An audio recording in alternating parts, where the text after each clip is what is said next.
은혜 받으실 하나님의 말씀은 갈라디아서 6장 1절에서 10절 말씀입니다. 갈라디아서 6장 1절에서 10절 말씀, 신약성경 309면에 있습니다. 우리 한 절씩 교독하시겠습니다. 형제들아, 사람이 만일 무슨 범죄한 일이 드러나거든 신령한 너희는 온유한 심령으로 그러한 자를 바로잡고 너 자신을 살펴보아 너도 시험을 받을까 두려워하라. 너희가 짐을 서로 지라. 그리하여 그리스도의 법을 성취하라. 만일 누가 아무것도 되지 못하고 된 줄로 생각하면 스스로 속임이라. 각각 자기 일을 살피라. 그리하면 자랑할 것이 자기에게는 있어도 남에게는 있지 아니하리니 각각 자기의 짐을 지을 것이라. 가르침을 받는 자는 말씀을 가르치는 자와 모든 좋은 것을 함께하라. 스스로 속이지 말라. 하나님은 업신여김을 받지 아니하시나니 사람이 무엇으로 심든지 그대로 거두리라. 자기의 육체를 위하여 심는 자는 육체로부터 썩어질 것을 거두고 성령을 위하여 심는 자는 성령으로부터 영생을 거두리라. 우리가 선을 행하되 낙심하지 말지니 포기하지 아니하면 때가 이름에 거두리라. 그러므로 우리는 기회 있는 대로 이 착한 일을 하되 더욱 믿음의 가정들에게 할지니라. 아멘. 우리 좌우분과 인사하겠습니다. 참 잘하셨습니다. 서로 사랑하며 살아갑시다. 서로 사랑하며 살아갑시다. 할렐루야. 우리 아버지 하나님은 사랑이십니다. 그 하나님은 여러분과 저를 사랑하십니다. 또한 그 하나님은 여러분과 저를 위한 놀라운 계획을 갖고 계십니다.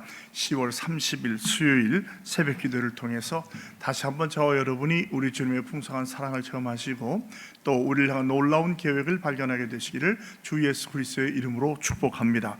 오늘 봉독한 말씀 갈라디아서 6장 1절 10절, 그 중에서도 7절 하반절 말씀을 중심으로 심는 대로 거둡니다 라고 하는 제목으로 여러분과 함께 은혜를 나누기 바랍니다. 한번 저를 따라해 주십시오. 심는 대로 거둡니다. 이것은 그 만고불변의 법칙이라고 말할 수 있어요. 뭐 농사뿐만 아니라 자녀 양육도 그렇고 사업도 그렇고 우리 삶 자체가 뿌린 대로 거둔다는 것이 이제 우리가 예수를 안 믿어도 깨닫는 것이죠. 물론 예외가 없는 것은 아닙니다. 이 세상에 예외가 없는 법은 없지만 그러나 거의 모든 면에 있어서 우리가 무엇을 뿌리냐에 따라서 우리가 거두는 게 달라집니다. 한마디로 말하면 오늘 말씀 뭐냐면 우리가 그 육신의 소욕을 따르지 말고 성령의 소욕을 따르자. 성령의 법칙으로 성령의 법칙 또는 여기 말하는 2절에 그리스도의 법, 이것은 사랑의 법을 말하거든요. 사랑을 심으면 사랑을 걷지만 율법이나 세상을 거두면 그대로 거두게 된다는 거예요. 거기에 대한 몇 가지 내용을 크게 저는 4가지로 살펴봤는데, 먼저 1절로 5절까지는 서로 짐을 져줍시다. 내 짐도 지지만 남의 짐을 져줍시다라는 이야기하고 6절로 10절까지는 우리가 무엇인지 심는 대로 거둡니다라는 것을 이야기해 줍니다. 먼저 1절에 보면 우리를 형제들로 한 가족으로, 우리가 한 가족 부르심 받은 것을 얘기해 주죠. 범죄한 일이 드러나거든요. 이 범죄한 일은 뭐냐면 세상적인 범죄라기보다는 하나님의 율법에 어긋나는 것, 그러니까 막 뭐 살인했다 그게 아니라 주의 길을 걸어가다가 어긋나는 것을 말해요. 왜냐하면 이 갈라디아서 배경을 보면 율법주의와 싸우는 거거든요. 어떤 행위로 구원받는 것이 아니라 율법이 주의로 하다가 나타나는 것이 아니라는 거죠. 왜냐하면 율법을 따라가면 다 율법으로 구원을 받지 못하잖아요. 그게 분명히 드러난다는 것이요. 그런 게 드러날 때에, 실족할 때에, 욕심을 내거나 할 때에 그것이 드러나면 신령한 너희는 온유한 심령으로, 이 신령한 너희가 우리가 오해를 많이 만들어요. 우리 자신이 신령하다는 게 아니라 사실은 성령을 따라 사는 너희는 그런 뜻이에요. 우리가 뭐 정말 완전합니까? 우리도 틀린 게 있잖아요. 그러나 성령의 뜻을 쫓아가면서 애쓰는 너희는 온유한 심령으로, 온유한 심령은 성령의 열매 중 하나잖아요. 사랑과 희락과 화평과 오래 참음과 자비와 양선과 충성과 온유와 절제예요.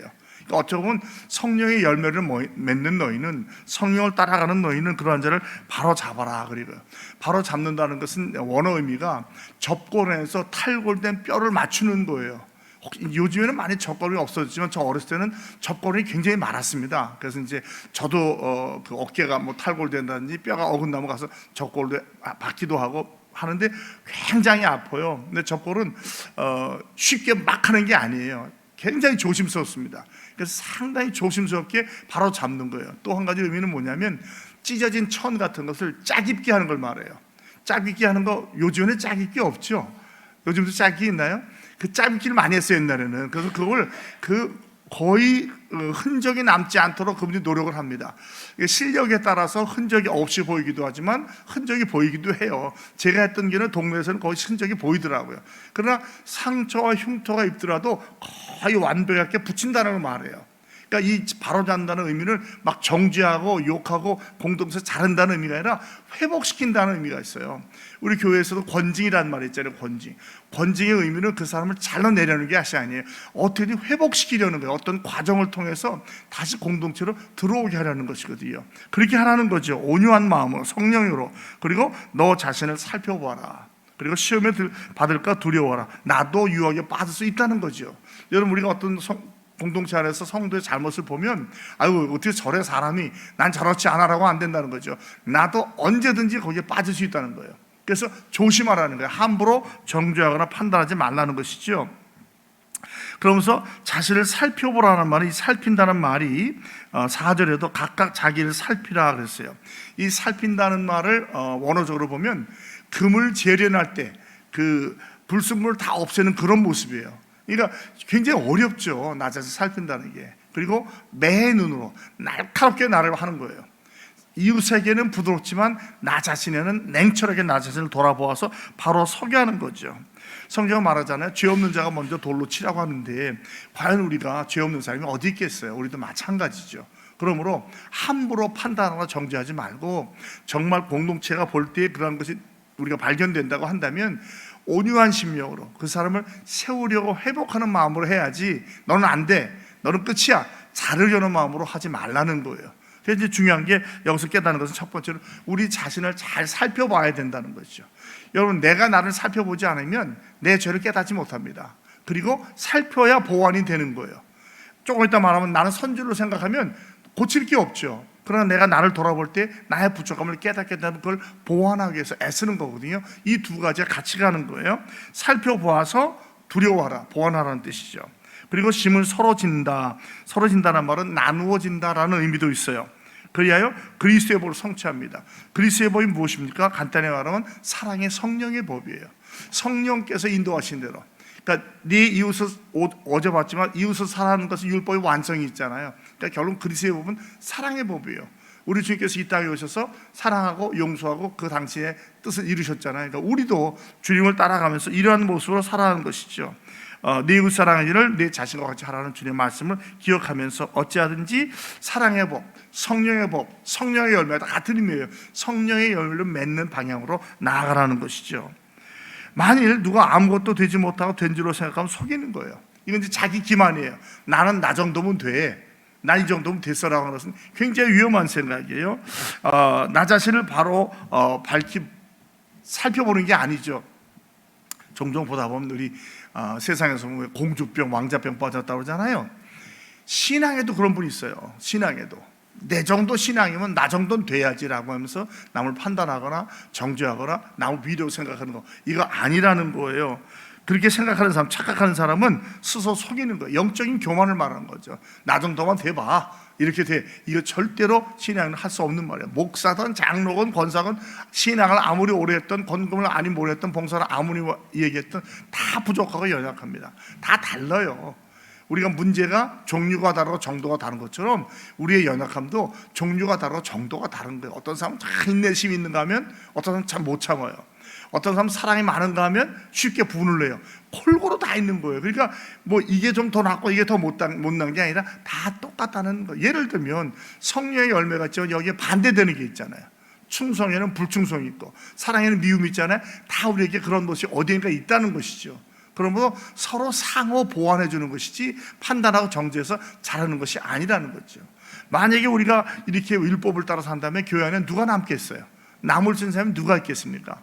저와 여러분이 우리 스스로 정말 신앙의 양식을 볼 때 난 이 정도면 됐어, 완벽해라고 말할 수 있는 사람이 누가 있겠어요? 오히려 신앙이 성숙하면 성숙할수록 더 부족함을 느끼는 게 바로 성령의 역사인 거예요. 하나님과 나의 관계를 보면 이 사람보다 비교하는 것이 아니라 주님을 바라보니까 나는 아직도 주님을 따라가기 너무 멀었다는 거죠. 그래서 우리가 성화의 관계를 얘기하잖아요. 점진적으로. 성화는 단번에 이루어지지 않습니다. 구원받고 의롭게 될 때까지, 영화될 때까지 계속 점진적으로, 그것도 직선도 아니에요. 뭐 오르락내리락 앞서가니 뒤서가면서 천국 가는 거거든요. 어디엔가 우리가 있습니다. 그러나 분명한 목적점은 적어도 우리가 예수 믿고 성화의 과정을 걷는다면 천국과 의인을 완성을 향해서 나아가는 것일 뿐이지 완전히 이루었다고 말할 수 있는 사람은 없다는 거예요. 스스로 속인다는 거예요. 그리고 그러니까 각자 자기의 일을 살피라. 이 살핀다는 말 다시 말했지만 맨으로 경찰이 범죄자를 살피듯이 나 자신을 살펴보라는 거예요. 그러면 잘할 것이 자기에게 있어도 남에게는 있지 아니라. 이게 뭐냐면 사실 잘하지 말라는 뜻이에요. 하나님의 은혜로 내가 여기까지 왔잖아요. 그죠? 에베네셀 했잖아요. 또 임마누엘 하고 있고 여호와 이레 할 거 아니에요. 감사하는 거. 야, 하나님께서 나를 여기까지 인도해 주셨구나. 이건 어찌 말하면 긍정적인 자긍심이에요. 교만이 아니고 자긍심. 참 하나님의 은혜입니다 하고 하는 거예요. 그 대신 남에게 있지 아니하다. 이건 교만이에요. 나 나타낸다, 이 정도 됐어, 아니라는 거죠. 자긍심은 다 있어야 돼요. 우리가 주 안에서 하나님의 자녀이고 성도이고 주의 뜻을 살아 산 사람이에요. 긍정적인 자긍심은 필요해요. 그러나 이 자존감은 필요하지만 자만함이나 교만함은 하나님께서 기뻐하지 않는다는 것이죠. 우리가 우리 자신을 볼 때 만약에 내가 저 사람보다 조금 더 낫다라고 생각하면 그것이 바로 나의 연약함이에요. 내가 착각하고 있는 거예요. 그거 아니라는 거죠. 하나님은 그렇게 보시지 않는 거예요. 그러므로 다시 한번 각자 자기의 짐을 져. 아까는 짐을 나누라고 했고, 짐이라는 게 나누는 것도 있고 내가 지는 것도 있어요. 원래 여기 자기 짐은 뭐냐면 군인이 행군 같은 거 할 때 군장, 자기 군장을 말해요. 내 건 내가 줘야 된다는 거예요. 물론 우리가 종종 그 천리 행군대회 같은 거 하다 보면 군인이 자기를 못 지니까 옆에서 줘주기도 하지만 기본적으로 내 짐은 내가 지는 거예요. 남에게 짐이 되거나 남한테 맡기는 것이 아닙니다. 사명과 책임을 말해요.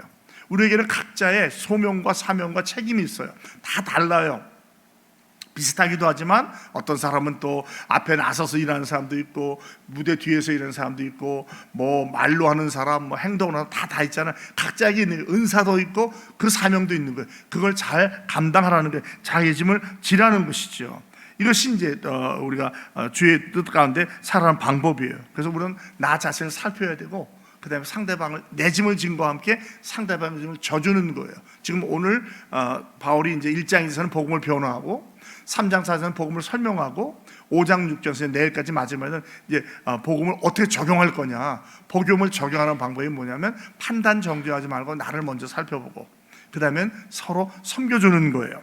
그 다음에 세 번째가 뭐냐면 가르침을 받는 자는 말씀을 가르치는 자와 모든 것, 좋은 것을 함께 하라. 함께 공유한다는 말이에요. 여러분 오해하지 말고 들으시기 바랍니다. 이것을 말씀을 가르치는 자가 누구예요? 기본적으로는 목사를 말하는 거예요. 목사들과 좋은 것을 많이 나누라는 거예요. 다시 말하면 목사들과 안 좋은 것 두 가지예요. 잘 연대감을 가지고 잘 섬겨주라는 거예요. 영육 간에 말씀을 나누는 자는 바른 법, 이건 여기 말하는 이제 거짓 교사와 대비되는 말하는 거거든요. 듣는 사람은 금방 알 거예요. 말씀을 가르치는 자, 거짓 교사들, 율법주의자가 아니라 정말 참 복음을 가르치는 자들과는 모든 좋은 것을 함께 영육 간에 공유하라는 거예요. 제가 좀 더 말씀드리지만 목사를 청빙할 때 그런 얘기를 하죠. 그 청빙서에 보면 목사님의 필요한 것을 여수히 채우겠다. 그의 필요를 따라 채워준다는 거예요.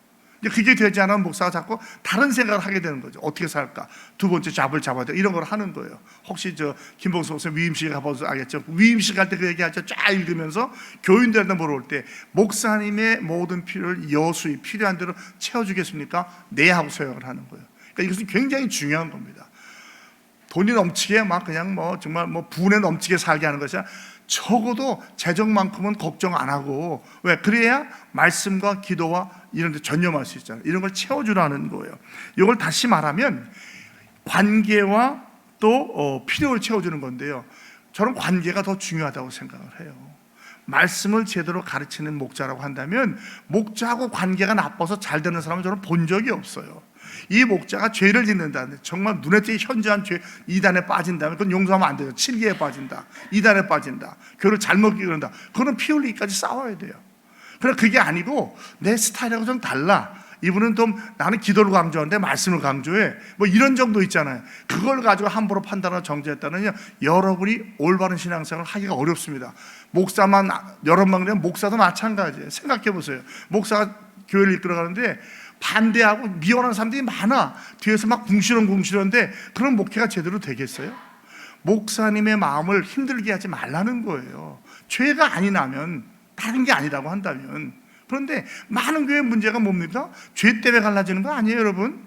관계가 나빠져요. 싫어져, 사람이. 뭔지 모르지만 마음에 안 들어. 풀지 않아요. 계속 쌓아놔요. 그럼 그게 터지는 거예요. 그러면 어떤 잘잘못이 아니라 감정적인 문제로 헤어지는 거예요.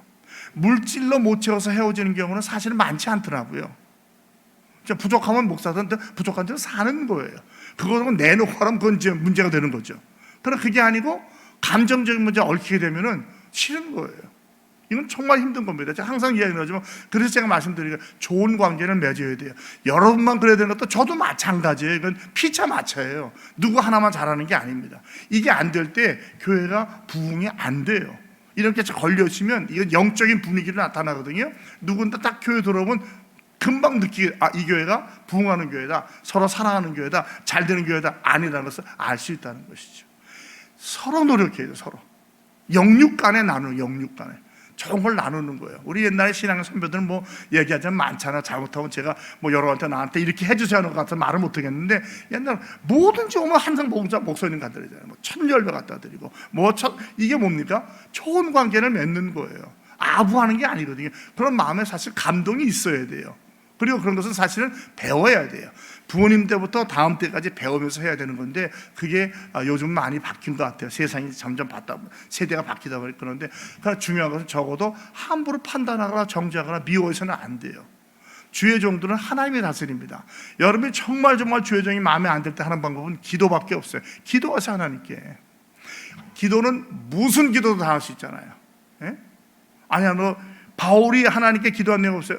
다윗이 멸망하고 없애게 해달라는 거예요. 여러분 목사로 해서 그렇게 기도해도 저는 된다고 생각해요. 기도한다면. 그럼 하나님이 정리해 주시는 거니까. 근데 그게 아니고 내가 하나님이야, 내가 정리할 거야, 그리고 미워하고 시기하고 참 이런 말을 전하면요, 교회는 부흥 못해요. 안 됩니다. 그리고 목사가 이걸 견디다 못하면 내가 물러나는 거예요. 끝까지 싸울래? 나갈래? 저 같으면 안 싸워요. 제가 나가지. 성도하고 싸워서 무슨 유익이 있겠어요? 그러나 그 마음은, 목사의 마음을 뭉그러뜨리는 거예요. 완전히 의욕을 죽여버리는 거예요. 일을 못하게 하는 거예요. 왜 목사가 마음에 상처를 받아요? 그런 데서 오는 거예요. 목사가 다 잘한다는 거 아니에요. 목사도 잘못해요. 회개해야 돼요. 바로 잡아야 돼요. 그러나 그런 것을 대화로 풀지 않고 미워하고 시기하고 질투하면요, 그때는 관계가 어려워져요. 그럼 어떻게 됩니까? 따로 국밥이, 너는 너대로 나는 내대로, 너는 나대로 설교하고 너는 목회해, 나는 나대로 살아갈 거야. 그럼 그게 교회가 되겠어요?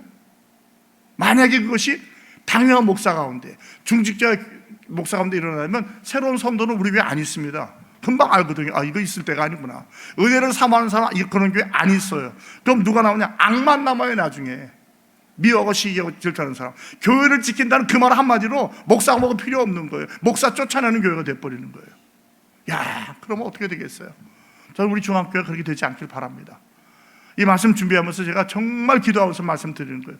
제발 오해하지 마세요. 저보고 나 잘해주세요, 그게 아니라 누가 여기에 서든지 간에, 제가 여기 얼마나 있을지 모르겠어요. 뭐 은퇴를 할 수 있을지, 하나님 중간에 나를 데려갈지 모르겠지만, 누가 이 자리에 서든지 간에 절대로 목사하고 나쁜 관계 맺으면 안 돼요.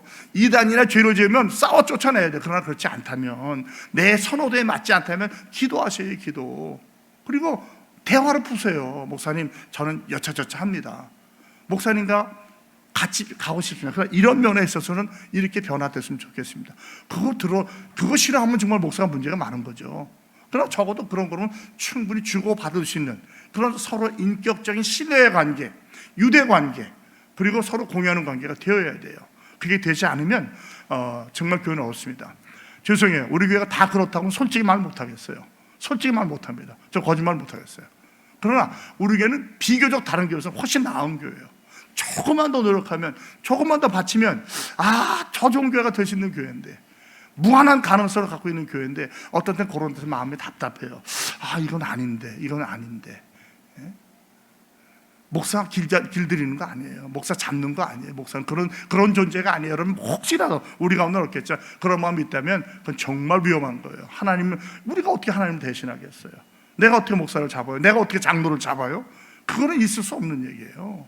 서로 존중해주면서 위로 격려하면서 축복하면서 조금 부족한 게 있어서 맞춰가면서 나아가는 것이지, 처음부터 좋은 사람이 어디 있겠어요?